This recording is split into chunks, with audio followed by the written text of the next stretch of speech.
Halo semuanya, selamat datang kembali di channel aku Ajeng Septin. Baik, video kali ini aku mau membahas tentang apa aja sih yang membuat peserta SNBP itu didiskualifikasi.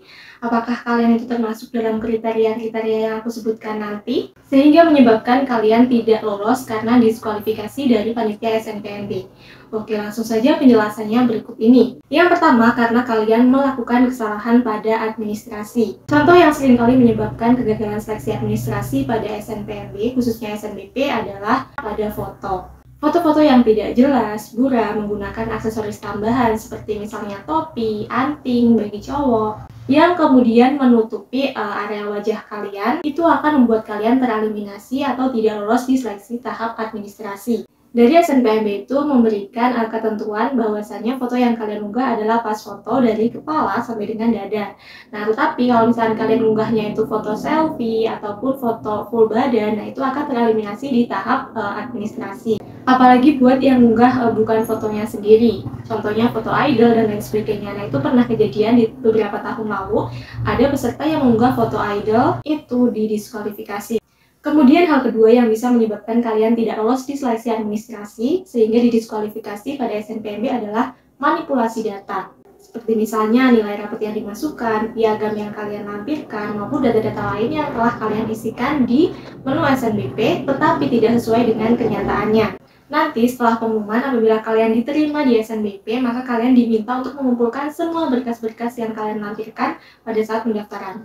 Nah, apabila dalam cross-check atau verifikasi data tersebut ditemukan ada ketidakpaduan antara data yang kalian kumpulkan dengan yang kalian isikan, maka itu akan menjadi bahan pertimbangan bagi kampus untuk melakukan cross-check langsung apakah kalian tetap diterima ataukah didiskualifikasi sehingga tidak diterima di SNBP. Yang ketiga adalah tidak adanya kartu peserta SNBP kalian. Nah, ini sering banget terjadi buat kalian peserta SNBP setelah kemarin menyelesaikan pendaftaran, simpan baik-baik kartunya karena nanti setelah pengumuman apabila kalian diterima, kalian tuh mengumpulkan berkas termasuk dengan kartu peserta SNBP itu. Tetapi kalau misalnya kartunya hilang, nggak ada, udah nggak bisa ngunduh lagi, maka kalian tidak bisa diterima di SNBP karena kekurangan berkas yang harus kalian kumpulkan. Nah, sekarang disimpan baik-baik ya, apabila nanti lolos itu akan dikumpulkan. Yang keempat adalah kesalahan dalam memilih jurusan. Bagaimana panitia SNPNB ini sudah memberikan informasi pada konferensi persnya bahwasanya kemarin panitia SNPNB telah memberikan informasi terkait dengan ketentuan jurusan yang dipilih dalam SNBP. Ya, ini kalau misalnya kalian pilih satu jurusan itu kalian bebas memilih di manapun PTN tersebut tanpa terikat provinsi. Apabila kalian memilih dua pilihan jurusan, maka salah satu dari jurusan tersebut harus ada di PTN yang satu provinsi dengan sekolah kalian. Tetapi kalau hal itu tidak kalian perhatikan, alias misalnya kalian tuh mengambil dua pilihan jurusan tetapi dua-duanya itu di luar provinsi. Nah, maka itu salah satu dari pilihan jurusan kalian tersebut terancam tidak diikutkan dalam seleksi. Sehingga sama saja seperti kalian memilih satu pilihan saja. Kemudian yang selanjutnya adalah kalian tidak melakukan simpan permanen ketika pendaftaran SNBP. Usahakan ini diperhatikan baik-baik ya teman-teman terkait dengan jadwal pendaftaran SNBP.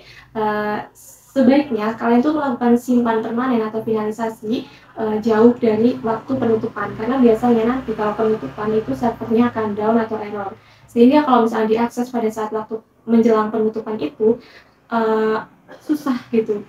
Takutnya kalian tuh nggak bisa finalisasi atau simpan permanen, bahkan nggak bisa mengakses websitenya saat udah detik-detik penutupan. Nah, kalau udah penutupan kalian belum melakukan simpan permanen atau finalisasi, maka data kalian tidak akan masuk ke tahap seleksi. Jadi ya otomatis gagal gitu sebelum diseleksi karena kalian belum melakukan simpan permanen. Oke, itulah hal-hal yang menyebabkan kalian tidak lolos ataupun didiskualifikasi dalam seleksi nasional berbasis prestasi atau SNBP. Semoga informasi ini dapat memberikan manfaat untuk kalian. Intinya dalam melakukan seleksi apapun nanti ke depannya usahakan sesuai dengan ketentuan yang telah disebutkan, kemudian melakukan pendaftaran sesuai dengan jadwal dan jangan sampai kalian melakukan finalisasi mepet dengan penutupan begitu. Oke, terima kasih sudah nonton video ini. Sampai jumpa di videoku yang selanjutnya.